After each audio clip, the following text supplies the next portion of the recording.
ChatGPT, Gemini, e shumë chatbotet të tjera, duket se po bëhen për krahësi më i madh i gjendjes emocionale të rinjve. Duhet na shqetësoj kjo, ku arrihet kufiri? Çfarë duhet kemi parasysh? Si kuptohet varësia emocionale dhe pse mbi të gjitha po ndodh? Do ta shpjegojmë me psikologen Erudita Fshazi, që e kam në një lidhje të drejtë për drejtë. Erudita, të përshëndes, faleminderit për kohën. Faleminderit juve për ftesën, një përshëndetje të shto.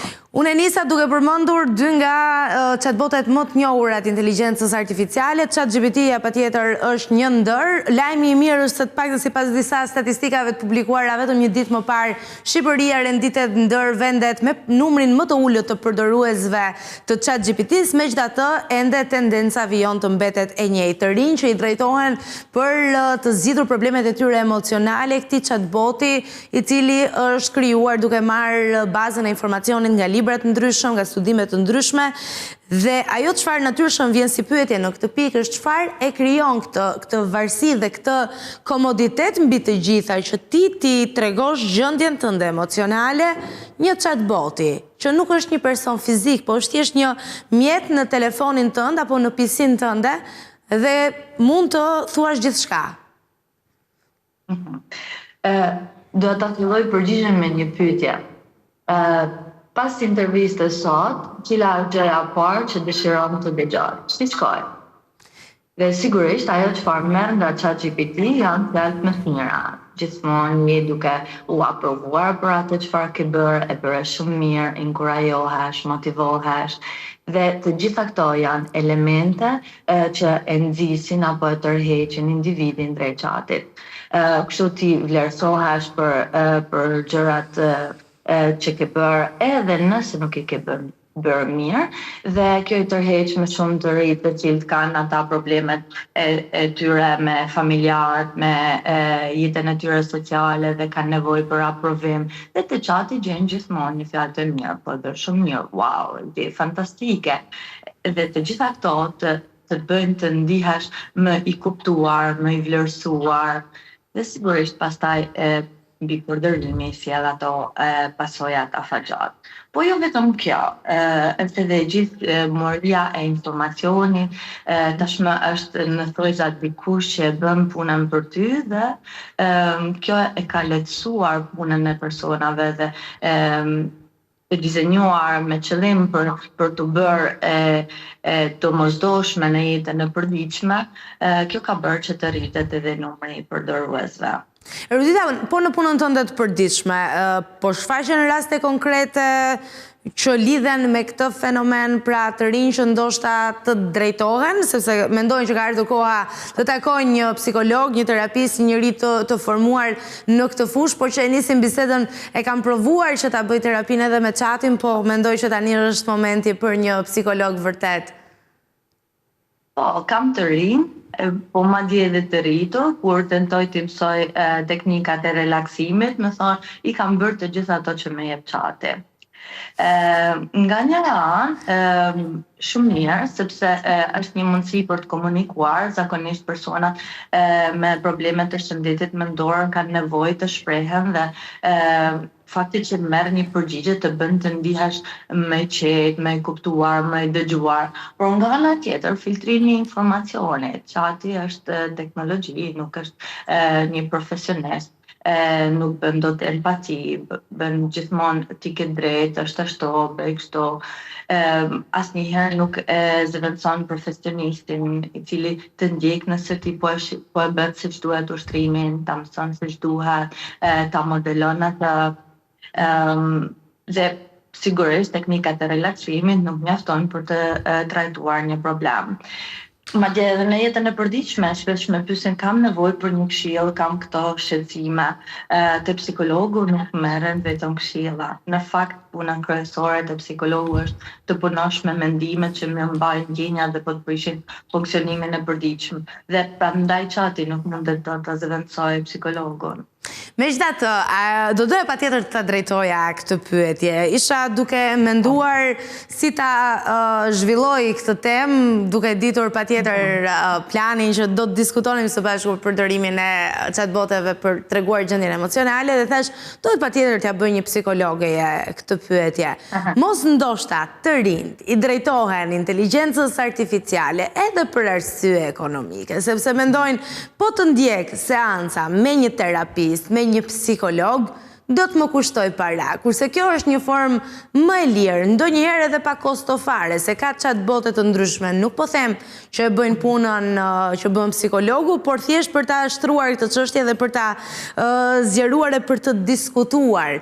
Nëse është kjo arsye, një prej atyre që mund t'i shtyjë të rinj që t'i drejtohen mjeteve të inteligjencës artificiale. Në fakt nuk e besoj. Të rinj mund ta gjejnë psikologën falas në shkollë, mund ta gjejnë për qendra shëndetësore, mund ta gjejnë për qendra komunitare, në spitale e tjera. Por është disponueshmëria që çati të ofron. Çati mund të përgjigjet 24 orë në 24, kurse me një psikolog duhet të lësh një takim paraprakisht. Dhe kjo është një diferencë e madhe. Dhe sikur unë sa të kem një orar të lirë, nuk njoftoj një klient me njëherë sot për terapi, sepse dua që ai të jetë gati për seancë, sepse të futesh në një proces terapeutik do të thotë që ti merr vendimin të ndryshosh apo të punosh diçka tek vetja. Ndërsa me chatin ti je 24 orë në 24, përgjigjet bëhet miku i më i ngushtë sepse të përgjigjet sa herë që ti ke nevojë në atë moment. Imagjinoje për shembull një adoleshent i cili sapo ka bërë një konflikt në familje dhe ndërkohë që familja e kritikon apo mund ta dënojë apo t'ia heq disa privilegje për një veprim për cilët ashtu kanë rënë dakord në bazë të prindërimit të tyre, futet në dhomë. Hap chatin dhe i shkruan chatit problemin e vet, i cili i jep gjithmonë të drejtë. Atëhera, kjo e cënon atë çfarë fëmia mësoi, e lidh më shumë me chatin sepse është e programuar që të bëhet të tërheqin vëmendjen tënde, përdor të dhënat tuaja personale, pra mund t'i thotë ti e ke bërë edhe herë tjera këtë, asgjë nuk ka ndryshuar, ti mund të kërkosh ndihmë, etj. Këshillat të cilat realisht nuk janë të vlefshme. Dhe nuk lidhen as me kontekstin ligjor as kulturor të vendit. Tani unë po të tregoj një rast, ta bëjmë bisedën shumë praktike. Ndodh vazhdimisht që ta vendos në provë chatin. Dhe po, e kam bërë këtë provë që në çdo rast kur je ti ai që po shpreh shqetësimin, për shembull po marrim rastin e një konflikti, chati të jep të drejtë, pra të mbështet atë idenë tënde, qoftë kjo e gabuar, duke të argumentuar madje pse ti ke të drejtë. Kështu që ndoshta është mirë të tregohemi pak më të kujdesshëm kur bëhet fjalë për përdorimin e të tillave chatbote, kur marrim këshilla emocionale. E para, besoj që që të rinjt po izolohen shumë në aspektin social, Erudita. Është ky një realitet që ti e prek ditë pas dite edhe në punën tënde? Po, është vërtet. Ti nuk ke nevojë as ta diskutosh detyrën me dikë tjetër, sepse në moment të fundit e bën me chatin. Ti nuk ke nevojë ta ndash një sekret me dikë sepse shprehesh tek chati dhe kjo në fakt është shumë e rrezikshme sepse AI mund të nxjerrë informacionet e tua personale. Dhe ti nuk ke nevojë të argëtohesh siç mund të kërkosh dikë për të dalë apo për një xhiro apo për një aktivitet, sepse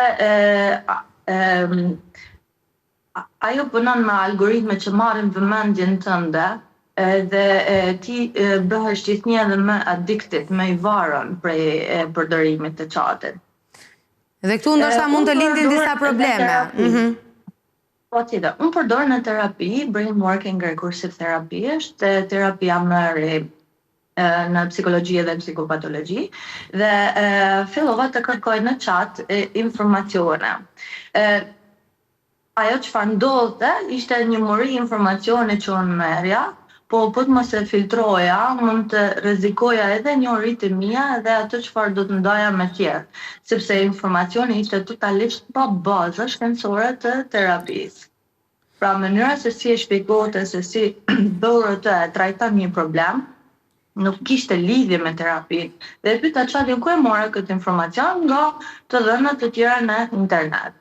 Pra, nëse ne nuk e filtrojmë informacionin që marrim, nëse nuk e kritikojmë siç duhet profesionalisht atë, rrezikojmë të dezinformojmë edhe veten edhe të tjerët.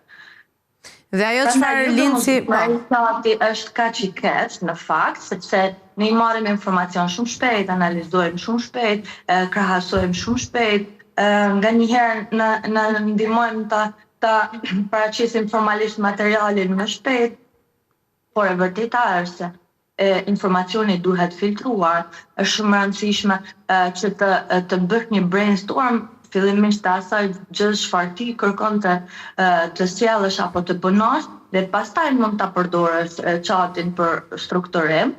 Është shumë e rëndësishme që mos i merresh ide të gatshme, po ti analizosh ata, sepse përndryshe arrim në probleme direkt në funksionet tona kognitive. Flitet tashmë për një cognitive debt, është një borxh kognitiv që është krijuar nga përdorimi i AI dhe të gjithë mjeteve tjera të teknologjisë. Dhe çfarë ndodh?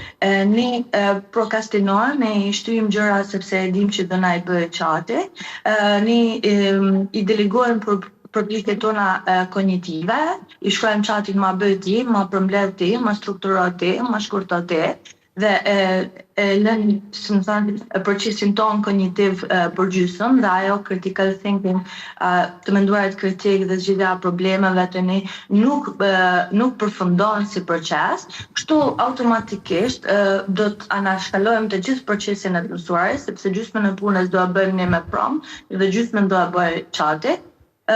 Kjo patjetër pastaj do ndikoj edhe në kreativitetin tonë, se duke marrë gjërat e gjitha të gatshme, truri jonë nuk gjeneron baza të reja të informacionit për të nxitur më shumë kreativitetin. E qartë. Erudita, në përfundim të bisedës, do doja një këshill për të gjithë të rinj që po i përdorin këto chatbote, jo vetëm për të kryer këto detyra të përditshme, për ta pyetur për diçka që lidhet me mësimet, por edhe për të treguar gjendjen e tyre emocionale. Cila do të ishte këshilla jote si psikologe? Do kisha këshilluar që fëmijët 12 vjeç e poshtë mos e përdoren fare mundësisht. Do kisha këshilluar që 13 deri në 16 vjeç ta përdoren të kufizuar edhe me udhëzimet e prindrit apo figurës kujtestare. Të rriturit mos ta përdoren në vend të një profesionisti. Asnjëherë një chatbot nuk mundet të zëvendësoj as mjekun, as psikologun, as psikiatrin. Mund të gjeneroj, të stabilizoj, të analizoj të dhënat që i jepni ju, po patjetër. Dhe po, është shumë rëndësishme për prindrit tashmë që të mbani një komunikim të hapur me fëmijët. Pyesni fëmijët sa si po e përdor chatin, çfarë ke pyetur chatin, çfarë ke si të ka ndihmuar chati, çfarë të ka bërë përshtypje. Mbani një komunikim të hapur, se kështu ju do të merrni informacion se çfarë fëmia po eksploron në chat. Dhe nëse fëmia po e pyet chatin për gjëra që ju as nuk e dini që fëmia po i kalon, do të thotë që duhet të bëni shumë kujdes me kohën që kaloni me fëmijët, i njihni më shumë ata, që ta tillzoni për të shkuar në profesionisti. Erudita, unë të falenderoj për bisedën dhe për gjithë këshillat që ndave me ne. Ju falenderoj juve për ftesën.